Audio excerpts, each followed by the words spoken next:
கறிவேப்பிலை பழம் ஜூஸ் செய்கிறத பற்றி பார்க்க போகிறோம். ஃப்ரெஷ்ஷான கறிவேப்பிலை பழத்தை கார்டன்லேருந்து பறிச்சுக்கோங்க. அது ரொம்ப ஃப்ரெஷ்ஷானதாக இருக்கணும், பழசாக இருக்கக்கூடாது. அப்போ தான் நமக்கு ரொம்ப டேஸ்டியான கறிவேப்பிலை ஜூஸ் கிடைக்கும். இது முடி வளர்கிறதுக்கு ரொம்ப ஹெல்ப்ஃபுல்லாக இருக்கும், முடி கொட்டாது. பட் மெடிசன் எடுத்துகிட்டு இருக்கவங்க கொஞ்சம் இதை பார்த்து தான் சாப்பிட்ணும். ஏன்னா சம்டைம்ஸ் சில பேர்த்துக்கு இது ஒத்துக்காது. பட் யங்காக இருக்கவங்க அப்படிங்கிறவங்க பார்த்திங்கன்னா இந்த மாதிரி கறிவேப்பிலை ஜூஸ் ரொம்ப ஹெல்தியானது, முடிக்கு ரொம்ப நல்லது.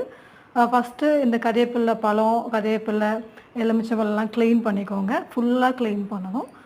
அதுக்கப்புறம் நம்ம எல்லாத்தையும் ஒட்டுக்கா போட்டுட்டு நம்ம கொஞ்சம் எலுமிச்சம்பழம் ஜூஸ் விட்டு இதை கொஞ்சம் நேரம் சூடுபடுத்தலாம். இல்லை கையிலேயே கூட மிக்சியில் நம்ம அடிச்சிக்கலாம்.